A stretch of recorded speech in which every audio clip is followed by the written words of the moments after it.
Una pregunta que suelen hacer con mucha frecuencia es si la información que yo obtengo en la búsqueda que hago en redes sociales es fiable y por lo tanto me puede servir. La respuesta es un poco indecisa o imprecisa porque no todo es fiable y de eso hablará, si no ha hablado ya, María Ángeles en esta jornada, a la que le agradezco nuevamente que esté allí. Pero lo que sí sabemos es que servir sí sirve, y precisamente porque sí sirve, la persona sigue buscando. Porque cuando se encuentra lo que yo catalogo que no me sirve, la reacción que genero es de miedo, rechazo y por lo tanto durante un tiempo dejo de buscar. A veces ocurre, con mucha frecuencia, con más de la que nos imaginamos. Pero la persona sí entiende y sí llega sí termina de comprender que lo que está buscando es lo que ha querido encontrar. Por lo tanto, la información sí le sirve, independientemente de que la situación que yo esté o haya encontrado en esa red pueda ser extrapolable a mi vida personal. A lo mejor mi estado físico no tiene nada que ver con el de la persona que estoy leyendo en este momento, pero su experiencia en cómo siente emocionalmente lo que describe sí suele generar identificación conmigo. Y esa identificación es lo que hace que a mí me sirva no solo ver cómo las demás personas pueden ir neutralizando la sintomatología diaria, ir sobreponiéndose, sino que me da fuerza, ánimo y motivación. Por una sencilla razón, porque no me siento juzgado, y como no me siento juzgado, entiendo que lo que esa persona que está al otro lado de la pantalla vive y experimenta en su proceso de enfermedad es muy similar a lo que yo vivo y experimento. A nivel emocional, aunque a nivel físico, nuestro estado sea totalmente distinto. Estamos los profesionales un poco hartos de decirle a nuestras personas afectadas por esclerosis múltiple que la esclerosis múltiple, por ser la enfermedad de las mil caras, impide que tú puedas generalizar lo que a otra persona le ocurre. Sin embargo, al final ellos mismos, las mismas personas, generan esa identidad de ese inconsciente colectivo, por decirlo de alguna forma, que hace que efectivamente la experiencia de uno sea extrapolable a la de otro.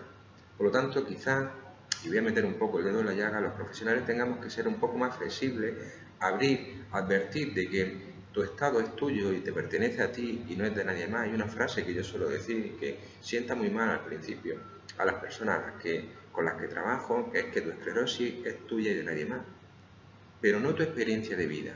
Y tu experiencia de vida, que es otra cosa muy distinta, que está basándose en este momento en cómo saber manejar el proceso de enfermedad, sí puede ser generalizable al de otra persona. Por eso, los grupos de esclerosis múltiple en redes sociales tienen dos categorías: grupos abiertos y grupos cerrados.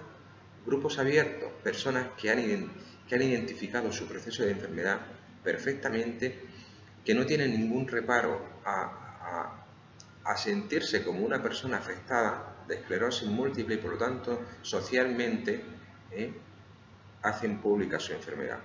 Pero también hay un grupo muy numeroso de jóvenes y no tan jóvenes en redes sociales con grupos cerrados, grupos que no pueden ser vistos desde fuera bajo ningún concepto. Eso significa que en ese grupo esa identidad está basada en que lo que nosotros estamos compartiendo nos pertenece solo y exclusivamente a nosotros. Los profesionales tenemos que intentar comprender eso. Y cuando los jóvenes y los no tan jóvenes entran a las redes sociales intentando buscar una de esas dos experiencias, o bien abierta o bien cerrada, tenemos que generar nuestra propia autocrítica porque algo no estamos haciendo bien. Alguna parte de la información que le trasladamos a nivel personal no le es suficiente porque buscan respuesta en una persona que, inclusive pudiendo estar peor física, mental y emocionalmente que ella, le genera identidad y le sirve.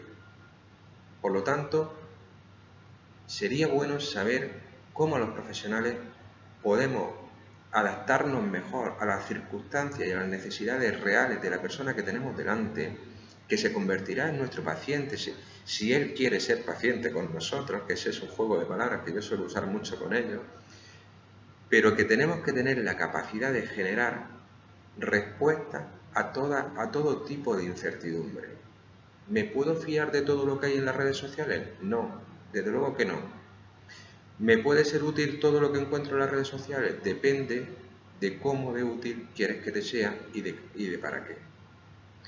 Sin embargo, pese a todo esto, lo que está claro es que tenemos que hacer frente juntos a lo que hoy en día es la primera enfermedad neurológica en generar discapacidad en adultos jóvenes.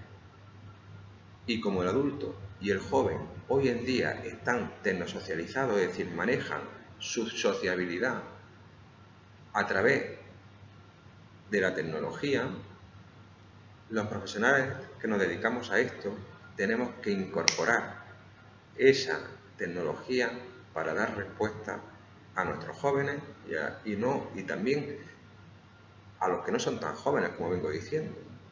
Yo tengo ejemplos en donde hemos podido realizar estudios que no tienen a lo mejor una metodología tan reglada o tan estricta, pero que cualitativamente son válidos, tienen su evidencia sobre cómo una persona vive la esclerosis múltiple.